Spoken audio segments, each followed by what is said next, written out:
नमस्कार दोस्तों, board exam official YouTube channel में आपका हार्दिक स्वागत है। आज का वीडियो कक्षा 12 की भौतिक विज्ञान से रिलेटेड है। भौतिक विज्ञान की जो दूसरी पुस्तक है एनसीईआरटी की मुख्य पुस्तकों में से, उनमें हम नाभिक अध्याय के न्यूमेरिकल अर्थात आंकिक प्रश्नों को हल कर रहे हैं। क्वेश्चन नंबर 2 तक के प्रश्नों को हल किया जा चुका है। क्वेश्चन नंबर 3 आपके सामने है। एक बार फिर से आपको बताना चाहते हैं, बुक है एनसीईआरटी और अध्याय का नाम है नाभिक। शुरू करते हैं सवालों को। क्या कहा जा रहा है क्वेश्चन नंबर 3 में कि एक दिए गए सिक्के का द्रव्यमान 3 ग्राम है। उस ऊर्जा की गणना कीजिए जो इस सिक्के के सभी न्यूट्रॉनों तथा प्रोटॉनों को एक दूसरे से अलग करने के लिए आवश्यक हो। सरलता के लिए मान लीजिए कि सिक्का पूर्णतया 29 कॉपर 63, 29 है परमाणु क्रमांक और 63 है परमाणु भार, और सिक्का बना हुआ है कॉपर का, परमाणुओं का बना हुआ है। और आपको बताया गया है कि कॉपर का द्रव्यमान 62.92960 AMU या U है। तो चलिए यहाँ पर हम लोग नीचे लिखेंगे कि कॉपर से निर्मित सिक्के का द्रव्यमान, और ये हो गया स्मॉल m बराबर 3 ग्राम। फिर हमको दिया गया है कि कॉपर का द्रव्यमान, और ये द्रव्यमान हमको AMU में दिया गया है 62.92960 AMU, या केवल U भी लिख सकते हैं। हमको यहाँ पर बताना है कि सभी न्यूट्रॉनों और प्रोटॉनों को एक दूसरे से अलग करने के लिए आवश्यक ऊर्जा। सभी न्यूट्रॉनों या प्रोटॉनों को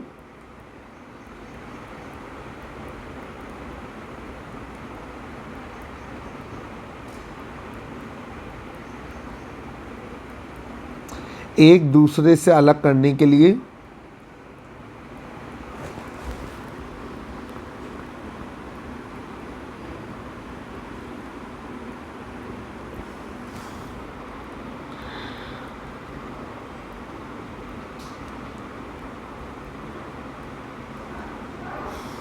आवश्यक ऊर्जा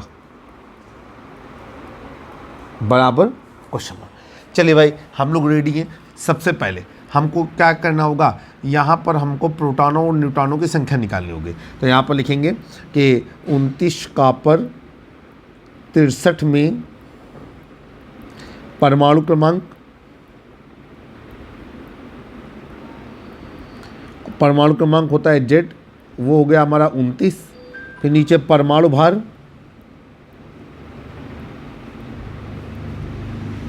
और वो हो गया A, वो कहलाता है 63। फिर नीचे चलेंगे हम लोग, नीचे लिखेंगे चूंकि प्रोटॉनों की संख्या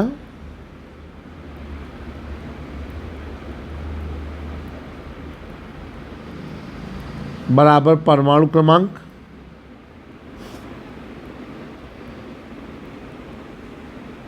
प्रोटॉनों की संख्या होती है P बराबर Z।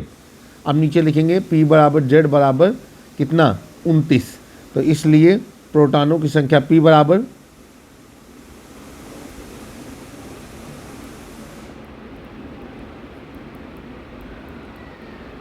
29।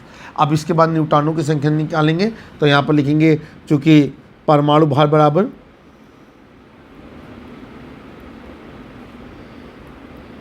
प्रोटॉनों की संख्या धन न्यूट्रॉनों की संख्या,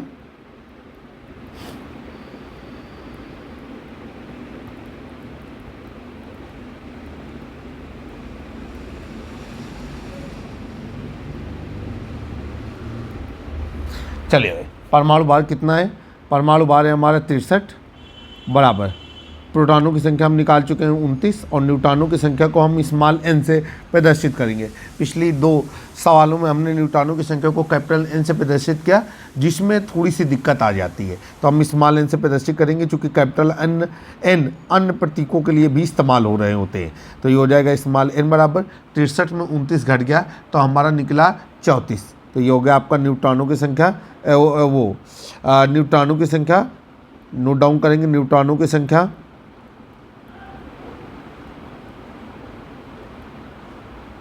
स्मॉल n बराबर हो गया 34। अब आगे चलेंगे, अब नीचे लिखेंगे न्यूक्लियानों का कुल द्रव्यमान। तो न्यूक्लियानों का कुल द्रव्यमान यहाँ पर फार्मूला लगाएंगे, न्यूक्लियानों का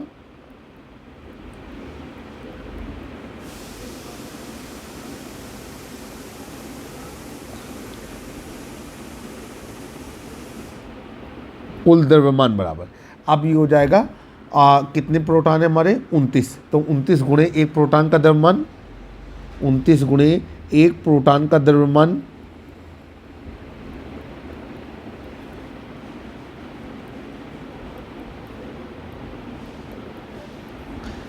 प्लस 34 गुणे एक न्यूट्रॉन का द्रव्यमान।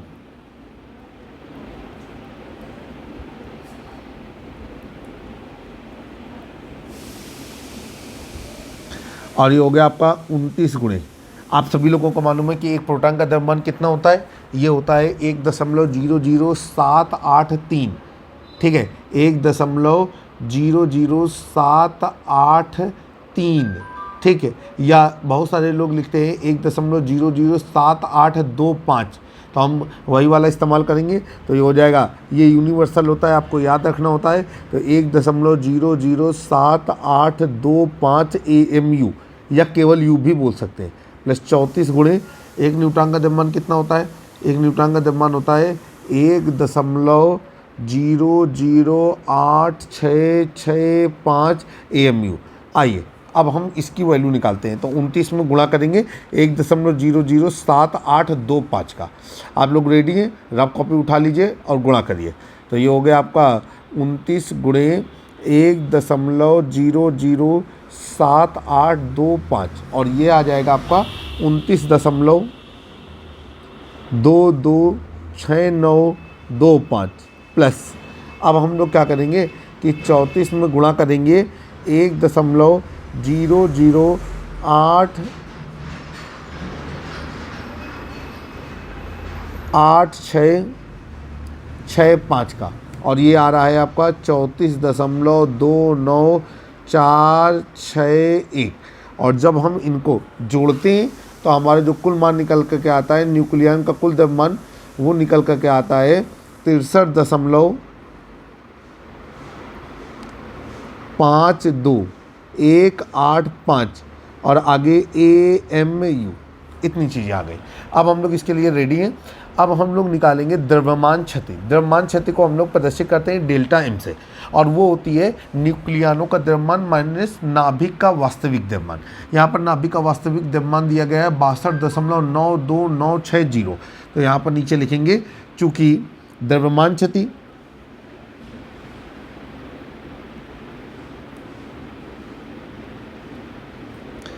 और ये हो गई आपकी डेल्टा M बराबर न्यूक्लियानों का द्रव्यमान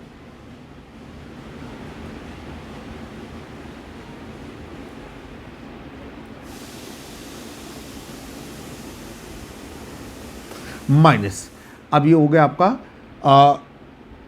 29 कापर 63, या सीधे सीधे भी लिख सकते हैं कि कापर का द्रव्यमान।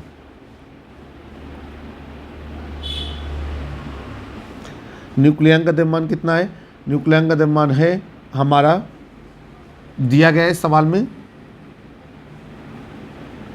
कापर का वास्तविक द्रव्यमान, न्यूक्लियनों का द्रव्यमान हमने निकाला है 63.52185, और इसमें घटा देंगे 62.92960। जब इनको घटाया गया तो कितना आ रहा है 0.59225, और आगे हो गया AMU। अब हम लोग आगे चलते हैं सवाल को हल करने के लिए।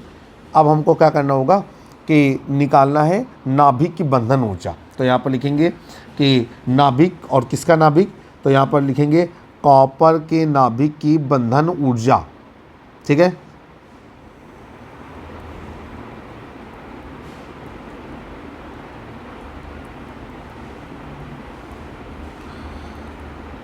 अब बंधन ऊर्जा को EB से हम प्रदर्शित कर सकते हैं, बराबर ये हो जाएगा आपका कितना 0.59225 गुणे 931 MeV, ठीक है। और इसका जो फार्मूला होता है वो होता है 0.5925 गुणे, या इसी को हम लोग बोल सकते हैं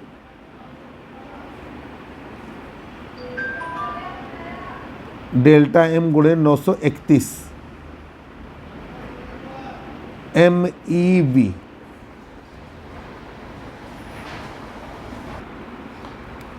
अब हम लोग आगे चलते हैं। ये हो जाएगा आपका, जब इनका आपस में गुणा करेंगे तो हमारा निकल कर क्या आएगा 551 ठीक है 385 MEV। ठीक है, फिर आगे चलते हैं। अब हमको क्या करना है, हमको निकालना है यहाँ पर कि 3 ग्राम परमाणु में 3 ग्राम में परमाणुओं की संख्या। ठीक, चलिए भाई यहाँ पर हम नोट डाउन करते हैं कि 3 ग्राम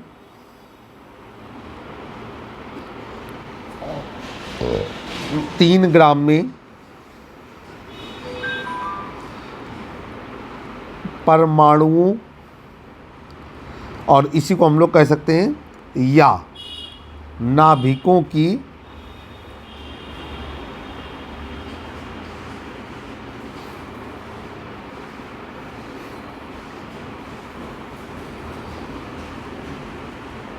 तीन ग्राम में परमाणुओं की संख्या। ठीक है, और ये हो जाएगी आपकी स्मॉल m बटे कैपिटल M गुणे आवोगाद्रो संख्या, आवोगाद्रो संख्या। चले भाई, स्मॉल m का मान क्या है आपका 3, और कैपिटल M क्या है आपका, ये परमाणु भार के बराबर होता है। परमाणु भार है 63, तो ये हो गया आपका 63 गुणे आवोगाद्रो संख्या, ये होती है हमारी कितनी 6.023 गुणे 10⁻23 प्रति मोल। 6.023 गुणे 10⁻23 प्रति मोल। और नीचे लिखेंगे यहाँ पर लिखेंगे चूंकि आवोगाद्रो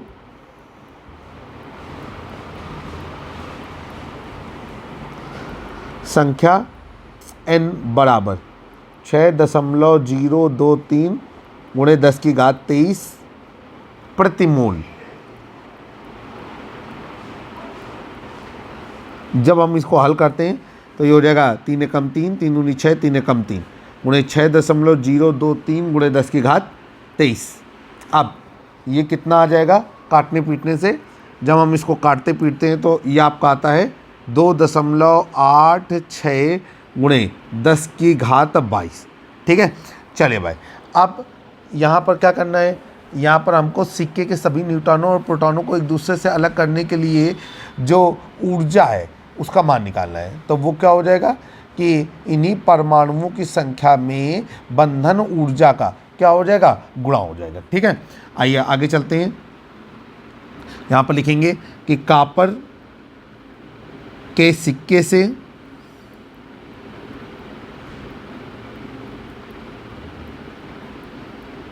सभी प्रोटॉनों व न्यूट्रॉनों को अलग करने के लिए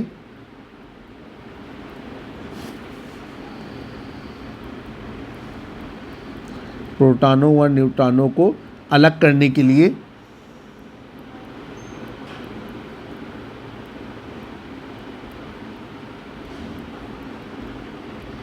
आवश्यक ऊर्जा। अच्छा, आपको एक चीज़ और बताना चाहते हैं कि यहाँ पर हम अपडेटेड बुक पढ़ा रहे हैं, जो अपडेटेड सिलेबस है उसी के अकॉर्डिंग हम सवालों को हल करा रहे हैं। तो ये हो जाएगा आपका परमाणुओं की संख्या, 3 ग्राम कॉपर का जो सिक्का है उसमें परमाणुओं की संख्या गुणे बंधन ऊर्जा, और ये हो गया आपका 2.86 गुणे 10⁻22 गुणे बंधन ऊर्जा हमारी कितनी है, ये है आपका 551.385।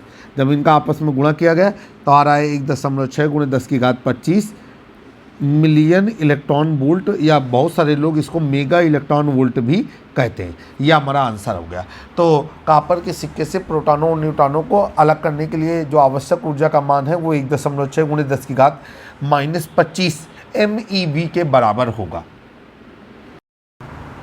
अब हम लोग चलते हैं क्वेश्चन नंबर 4 की ओर। क्वेश्चन नंबर 4 आपकी स्क्रीन पर। आइए क्वेश्चन नंबर 4 को समझते हैं और क्या कह रहा है, सवाल को हल करने की कोशिश करेंगे। क्वेश्चन नंबर 4 में आपसे कह रहा है, ये NCERT की मुख्य पुस्तक है।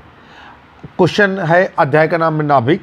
कह रहे हैं कि स्वर्ण के समस्थानिक 79 AU 197, मतलब AU स्वर्ण का प्रतीक है, 79 परमाणु क्रमांक है, 197 परमाणु भार है। एवं रजत के समस्थानिक, मतलब चांदी के समस्थानिक 47 AG 107 की नाभिकीय त्रिज्या के अनुपात का सन्निकट मान ज्ञात कीजिए। सवाल आपके सामने है। आइए इस सवाल को हम लोग हल करने की कोशिश करते हैं।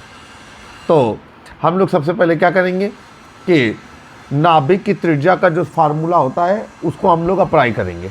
तो R बराबर R0 इंटू A अपॉन, तो फार्मूला होता है नाभिक की त्रिज्या ज्ञात करने का, वो होता है R बराबर R0 A की होल पावर 1/3। चलिए भाई शुरू करते हैं। तो यहाँ पर लिखेंगे स्वर्ण, और ब्रैकेट में हमने लिखा 79 AU 197 के लिए। अब यहाँ पर हो जाएगा कि परमाणु की त्रिज्या या परमाणु नाभिक की त्रिज्या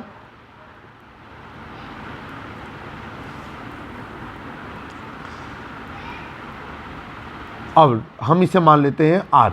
तो ये हो जाएगा R1 बराबर, ये हो जाएगा आपका R0 A1 की होल पावर 1/3।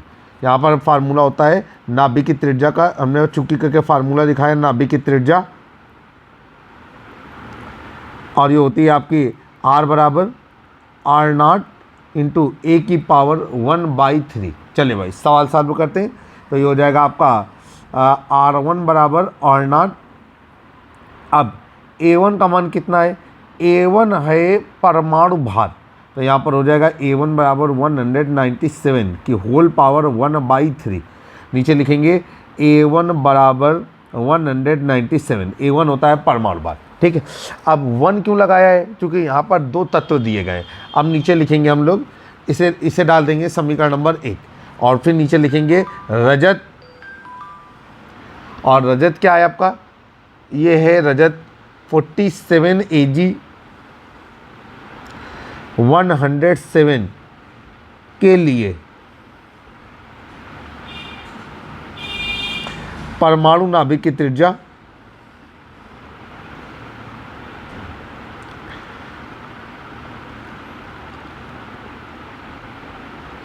और ये हो गए हमारी R2 बराबर R0 और इंटू A2 की होल पावर 1/3, और ये हो गया आपका R2 बराबर R0। तो R0 रहेगा, चूँकि ये किस स्थिरांक है इसका मान नियत रहता है। और A2 का मान कितना है, A2 का मान है हमारा 107। यहाँ पर हम लिख देंगे A2 है रजत का परमाणु भार, और वो हो जाएगा आपका 107। तो 107 की होल पावर 1/3 इस तरीके से लिख दिया। ये हो गया आपका सेकंड नंबर। चलिए भाई अब यहाँ पर नीचे लिखेंगे समीकरण नंबर 1 व समीकरण नंबर 2 से। समीकरण नंबर 1 में समीकरण 2 का भाग देने पर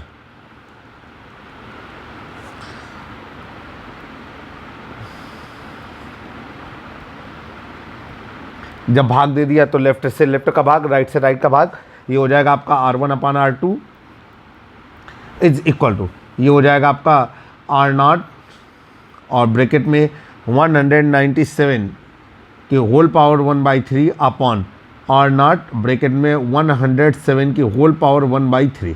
R0 से R0 कैंसिल हो गया, और नीचे हो गया आपका R1 upon R2 is equal to, इसको हम लोग फार्मूला होता है कि A की पावर m बटे B की पावर m, तो इसको लिख सकते हैं A बटा B की होल पावर m। इसी का इस्तेमाल करते हुए ये हो गया आपका 197 बटे 107 की होल पावर 1/3। आइए आगे चलेंगे। अब हम लोग क्या करते हैं, यहाँ पर हम मान निकालते हैं तो ये हो जाएगा आपका R1/R2 बराबर, भाग दे दिया हमने, तो भाग देने पे हमको आ गया 1.84 की होल पावर 1/3। ठीक है, अब जब इसकी होल पावर 1/3 आ गया तो उससे हमारी वैल्यू निकली 1.23। तो ये हो गया आपका R1/R2 बराबर, ये हो गया आपका 1.23/1। ये हो गया आपका फाइनली जा करके कि R1/R2 इज इक्वल टू, ये हो गया आपका 1.23/1। ये आपका आंसर है। और नीचे आप लिख देंगे कि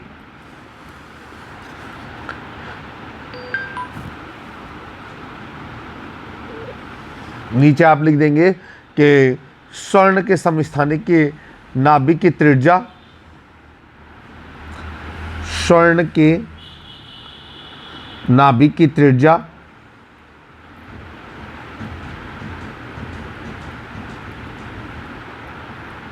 अनुपात है रजत के नाभिक की त्रिज्या